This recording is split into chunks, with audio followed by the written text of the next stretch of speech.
Alright, guys. It is Monday, February 22nd, 2021, at 5:53 p.m. Alright, let's take a look at these headlines. We have, from my Twitter channel, I posted this 7 hours ago. It says, because of the solar flare heading to Earth on the 23rd and the next couple of days are high earthquake watch times. So that's why I have the little gif of a cartoon of things shaking up.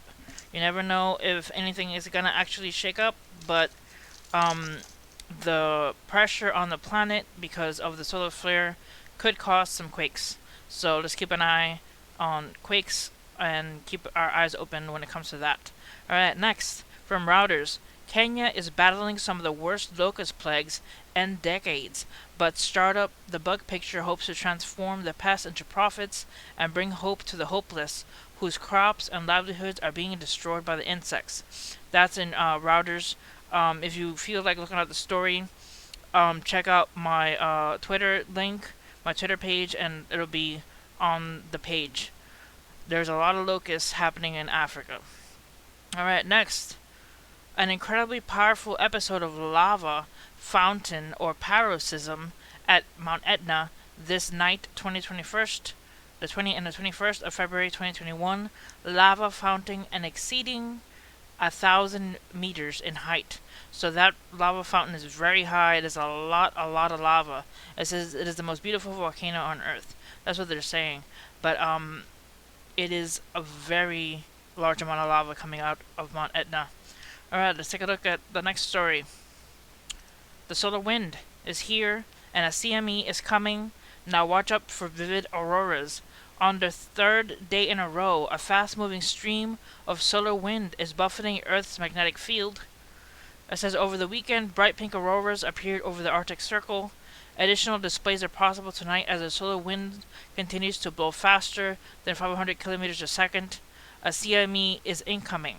A dark filament of magnetism sneaking across the sun's southern hemisphere blew up on February 20th. The eruption split the sun's atmosphere, hurling a CME toward Earth and creating a canyon of fire. The glowing walls of the canyon trace the channel where the filament was suspended by magnetic forces before it has become unstable and blue. From the end, the structure stretches more than 400,000 kilometers. So soon after the filament erupted, coronagraphs on board the Solar and Heliospheric Observatory, or SOHO, saw a cloud of debris billowing away from the sun.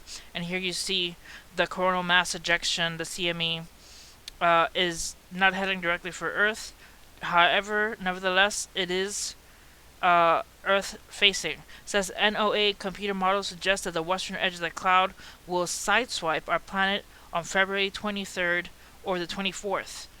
So here is a little animation gif of the sun erupting there and shooting that solar flare. Alright, and here is other little graph showing we are this little yellow ball right here. That's the Earth, as you see here, and this is the CME gonna be impacting the Earth, as you see it. Boom, there. And here in this little graph, it shows it. Boom. So it's gonna be heading for us. It says the glancing blow could cause a minor G1 class geomagnetic storm and high latitude auroras in the hours after impact. Alright, so that's it for the article, but that's pretty much what's happening. There's a CME heading our way. It could probably just cause auroras and maybe some misconnections with satellites and things like this, but I don't think it's going to be a gigantic class storm. It's just going to be a G1 class geomagnetic storm. Alright, next. Israel hit by the worst environmental disaster in decades. You see here the image of the beach and the people and all the debris, the little black stones there. It says, although the exact cause of the disaster is still under investigation, the head of the Israel Nature and Parks Association said the incident is the country's worst environmental disaster in decades. The cleanup of over 170 kilometers or 106 miles of affected coastline will take a long time and consequences will be felt for years. Dozens of tons of fresh tar lumps began landing on Israel beaches in Habonim, Magan, Michael, and Nevyam on Wednesday, February 17th, 2021. On Sunday, February 21st, Israel's Ministry of Environmental Protection warned people to refrain from going to the beaches of Rosh Hanikra and the north down to Zikim Beach of the Hof Ashkelon coast until further notice.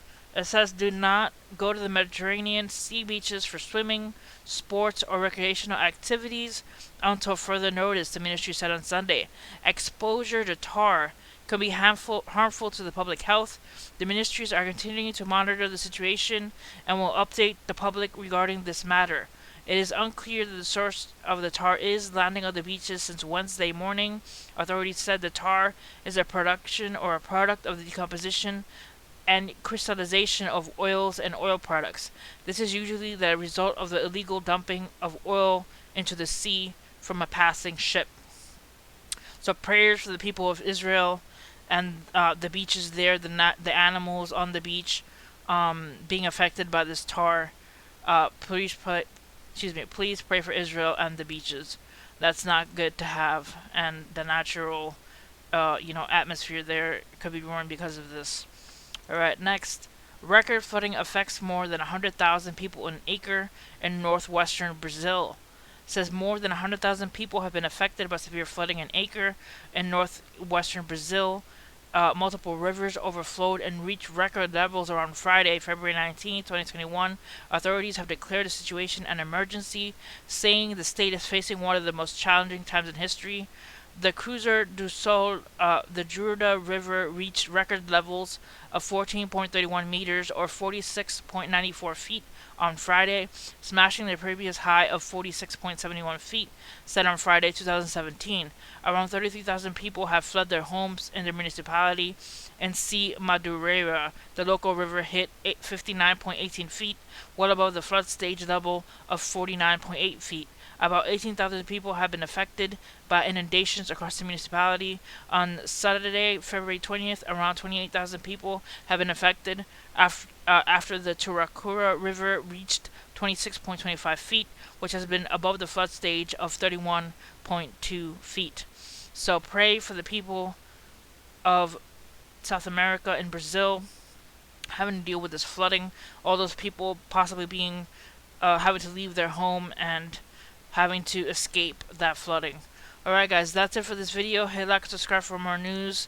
If any other stories come up that I find interesting, I'll cover them. See you guys next time. God bless you guys.